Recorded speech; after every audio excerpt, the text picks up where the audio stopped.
¿Qué tal amigos? Aquí y ahora arrancamos un nuevo encuentro de El Mundo en 7 días. Gracias por seguirnos aquí en FM Mundo Live, en señal abierta en todo el territorio ecuatoriano. Estamos por supuesto como siempre en 98.1 FM. Soy Roberto Rodríguez y aquí el detalle de lo más destacado. Previo a que conversemos con el doctor Paul Cárdenas sobre este Omicron, la nueva variante que tiene la COVID-19, cómo protegernos, de qué manera nos afecta y sobre todo en esta época de fiestas que se acercan. En el desarrollo informativo, con 132 votos a favor, el Pleno de la Asamblea Nacional censuró y destituyó a Víctor Anchundia, superintendente de compañías, a quien señaló por haber incumplido las funciones de control y vigilancia para frenar el millonario perjuicio al Instituto de Seguridad Social de la Policía Nacional, ISPOL, en operaciones irregulares con las empresas Ecuagran, Delcorp y Decevale. La moción fue planteada por los legisladores Luis Almeida del Partido Social Cristiano y Ricardo Vanegas de Pachacutic, quienes señalaron que la afectación al ISPOL asciende a 990 millones de dólares. En otro tema, este jueves, el general de la policía, Víctor Arauz, se reintegró a su cargo luego de que una jueza constitucional concediera la acción de protección a su favor. Arauz y otros 3 generales fueron cesados en agosto pasado porque presuntamente no habían cumplido con los requisitos para sus ascensos estipulados en el Código Orgánico de Entidades de Seguridad Ciudadana y Orden Público. En materia internacional, Chile se convirtió en el 8º país de América Latina en legalizar el matrimonio igualitario, esto tras la aprobación del proyecto de ley que permite la unión entre personas del mismo sexo. En una jornada inédita y celebrada transversalmente, el Congreso chileno dio luz verde a un proyecto de ley que llevaba más de 4 años en discusión. Esta decisión hace que Chile se una al rumbo de otros países latinoamericanos como Costa Rica, Ecuador y otros que llevan años contemplando este derecho como Argentina, Brasil, Colombia, Uruguay y varios estados mexicanos. Dicho esto, venimos ya para compartir nuestra entrevista junto al doctor Paul Cárdenas aquí en FM Mundo Live. Esto es El Mundo en 7 días. Si ves que alguien no respeta el distanciamiento ni usa la mascarilla, díselo. Usamos tapabocas, pero no para quedarnos callados. No te confíes. El estado de excepción terminó, pero la pandemia sigue. Alcaldía de Guayaquil. Autorización número 0290. CNE, Elecciones Generales 2021. Lo habíamos anunciado, tenemos este encuentro ya ahora junto al doctor Paul Cárdenas, investigador del Instituto de Microbiología de la Universidad San Francisco de Quito. Llega esta época de Navidad, luego de un año 2020 bastante disparatado, un 21 que ya veíamos luz al final del túnel y parece ahora que la luz era de una locomotora que venía en contra. Doc, buenos días, muchísimas gracias por atender nuestra invitación. Omicron nos sienta otra vez en la mesa de COVID-19. Buenos días, sí, muchas gracias por la invitación. Sí, nos ha sorprendido justamente esta variante Omicron hace un poco más de un mes.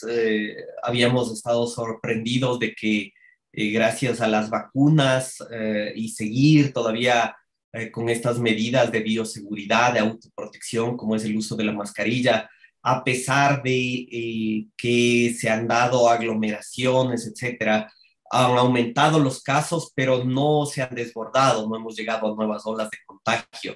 En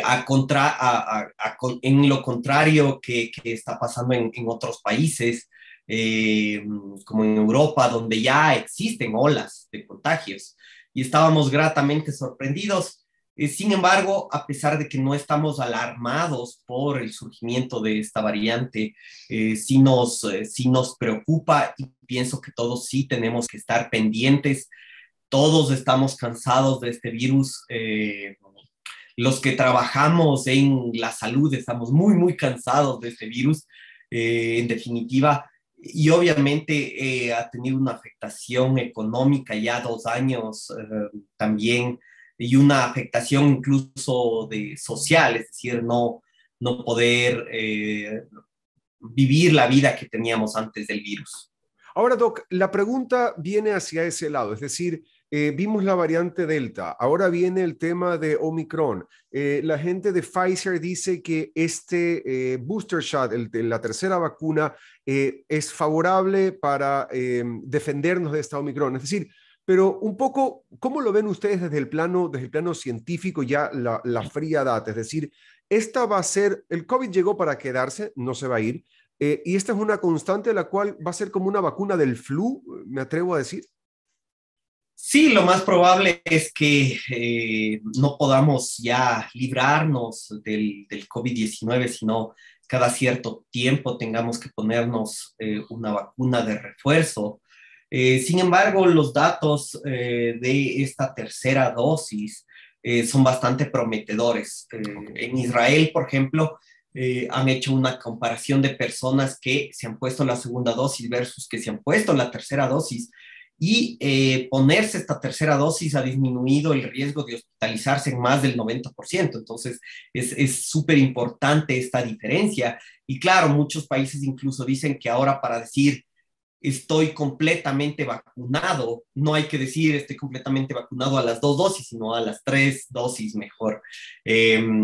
Y claro, Omicron ha llamado la atención sobre todo por alta tasa de mutaciones, y normalmente estas mutaciones nos pueden decir de algo de manera indirecta, como por ejemplo de que es más contagioso, de que escapa al sistema inmune, pero solo cuando estas mutaciones vemos que se expresan ya en aumento de casos es cuando nos llama la atención. Recordemos hace pocos meses la Delta Plus, después surgió una C.42 y todos, cuidado que este es el siguiente problema.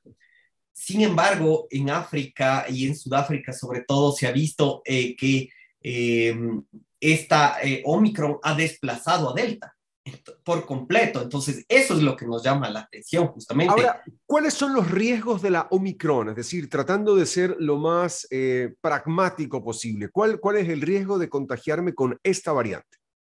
El riesgo de contagiarse, obviamente, no es que vamos a desarrollar una enfermedad más grave, okay, o una enfermedad más leve tampoco. Todavía no hay datos ciertos sobre esto. Lo más probable es que, como todas las variantes que hemos visto, todas dan exactamente los mismos síntomas, el mismo tipo de enfermedades. Obviamente, en personas vulnerables, en personas más no vacunadas, existe un mayor riesgo de que dé una enfermedad grave. Sin embargo, esta variante es más transmisible y más contagiosa. Es decir, el problema con esto en países como el nuestro es que si es que más gente se contagia a la vez, más fácil se saturan los sistemas de salud y más gente no llega a los hospitales, no llega a tener una cama de terapia intensiva, y eso en países como el nuestro es mucho más grave, incluso con pensar de que una variante da síntomas más graves per se, sino por esta saturación del sistema de salud. Recordemos cuánta gente ahora está ahí regresando a los hospitales que no se pudo atender estos 2 años y tiene otros problemas como diabetes, cáncer, etcétera, que no se pudo tratar a tiempo. Entonces, ese es un problema de salud pública. Y de igual manera, escapar al sistema inmune, se ha visto de que esta variante tiene 2.4 veces más riesgo de producir reinfecciones. Entonces, muchas personas que estaban o se habían infectado decían, ok, tranquilo, reinfectarse es súper improbable, entonces estoy tranquilo. Sin embargo, estas personas también deberíamos promover que se vacunen, ¿sí? Con 2, incluso esta tercera dosis, porque esto es lo mejor en relación a protegerse del virus. Entonces, eso justamente son los problemas que tenemos. Ahora, una vez aclarado esto de la variante Omicron y la probabilidad alta de tener siguientes mutaciones en el paso del tiempo, es decir, ¿qué hacer? Porque sí, al igual que ustedes en el plano científico deben estar hasta la coronilla del tema ya de COVID-19, la población mundial en general también está harta del tema del confinamiento. Entonces ahora las restricciones, no, entonces ya no puede volar, ya no puede viajar, ya no puede hacer esto, no, retrocede otra vez. La capacidad de los eventos deportivos, no, ahora bajémosla otra vez. Es decir, ¿cómo podemos lograr, digo yo, llevamos 1 año y medio, cara de 2 años en esta situación, a una convivencia en armonía con un mal que llegó para quedarse? Es decir, ¿cómo podemos hacer para enfrentar esto? Porque el lado no solamente económico, sino emocional de la gente está extremadamente afectado. Exactamente, ese es el problema más grande que tenemos y de igual manera para los científicos llegar a la gente con información, es decir, la gente está enojada que dijimos 2 dosis, con esto está súper bien Ah, y esos ahora médicos estamos no saben diciendo nada, ya no tercera saben nada. dosis, exacto, y peor, ya se está hablando de una cuarta dosis. Entonces, justamente es importante que sigamos confiando en la información que se produce, ya que ninguno de nosotros éramos expertos y vamos aprendiendo y lastimosamente el virus también va cambiando. Entonces, sabemos las respuestas, pero nos cambian las preguntas y eso justamente es el problema que vivimos. Y claro, lo que tenemos que pensar justamente es cómo convivir con el virus de una manera más armónica. Todos tenemos riesgos si salimos a la calle de contagiarnos, sin embargo, de minimizar estos riesgos. Las mejores formas son la vacunación. Tenemos suerte de estar en un país en que existe ya disponibilidad de tercera dosis para personas susceptibles para una enfermedad grave o que ya han pasado estos 6 meses de haberse vacunado. Entonces vamos y vacunémonos con esta tercera dosis. Esto es importante. Si es que yo tenía dudas antes de Omicron de no sé si me vacuno y ahora ya no veía tanto virus, vaya y vacúnese. Si es que no se ha puesto la primera dosis o la segunda, vaya y vacúnese. Sigamos usando mascarillas, esto es bastante importante. En muchos países se promovía erróneamente esto de vacunarse para ya dejar las mascarillas. Aquí lo bueno es que todavía seguimos usando mascarillas. De igual manera, aglomeraciones, es decir, ¿qué tanto necesito yo aglomerarme, por ejemplo, para ir a un centro comercial por Navidad? ¿Cómo paseo con toda la familia o con mis papás o abuelitos que son de la tercera edad? No, tal vez quiero ir a reactivar la economía, necesito regalos navideños, ok, voy, pero voy yo, que estoy vacunado, usando mascarilla, no llevo a toda la familia para después comer en el patio de comidas. Entonces eso es algo importante. De igual manera, restaurantes, etcétera. Qué bueno que se han fijado en esto de mejorar la ventilación, por ejemplo, de ser espacios abiertos, etcétera, etcétera. Entonces pienso que esas son las mejores maneras de reactivación económica sin afectar justamente el decir confínate, eso ya no es posible.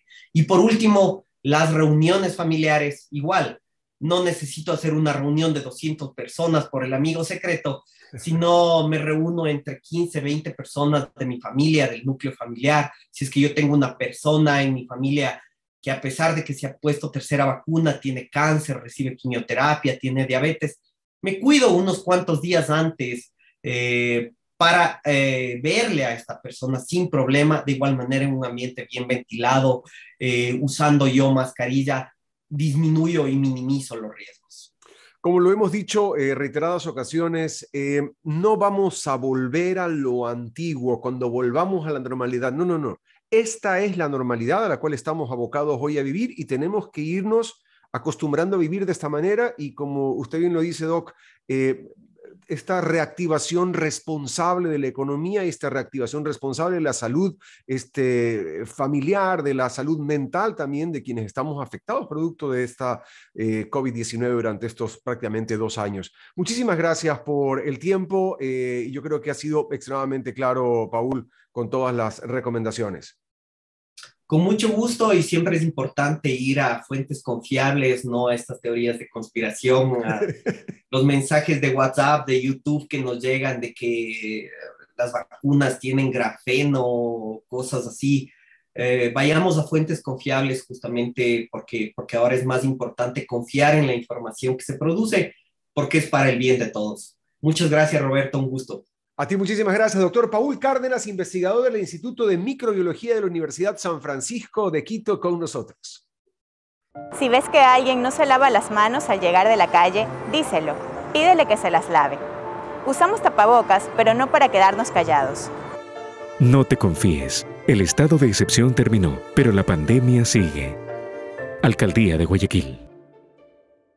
Autorización número 0289. CNE, Elecciones Generales 2021. Y antes de concluir esta entrega informativa, Alemania ha hecho noticia. El socialdemócrata Olaf Scholz es el nuevo canciller alemán que reemplaza a Angela Merkel después de haberse desempeñado 16 años en el cargo. Merkel le deseó éxitos a su sucesor en el mandato en el que la Unión Cristiano-Demócrata estará en oposición por primera vez en 16 años. Además, la funcionaria reconoció que el trabajo no será fácil. El nuevo canciller encabezará un gabinete compartido entre el Partido Socialdemócrata, los Verdes y el Partido Democrático Libre, que estará compuesto por 16 ministros. Entre sus principales prioridades figurará la lucha contra la pandemia y, en el ámbito internacional, contener las posibles amenazas de Rusia y China. En otro tema, cada 9 de diciembre la ONU recuerda el Día Internacional contra la Corrupción para destacar los derechos y responsabilidades de todos, incluidos los estados, los funcionarios públicos, agentes de la ley, representantes de los medios de comunicación, entre otros. En la lucha contra la corrupción así se manifiesta. Según datos del Banco de Desarrollo de América Latina, se calcula que la corrupción le cuesta a la región $220 mil millones anuales, un valor considerable debido a que indica el equivalente al Producto Interno Bruto de Perú o las reservas internacionales de Alemania. Dicho esto, cerramos aquí esta entrega informativa. Soy Roberto Rodríguez. Gracias por seguirnos en Twitter e Instagram, @RobertoEcuador, en señal abierta en territorio ecuatoriano 98.1 FM. Esto es El Mundo en 7 días.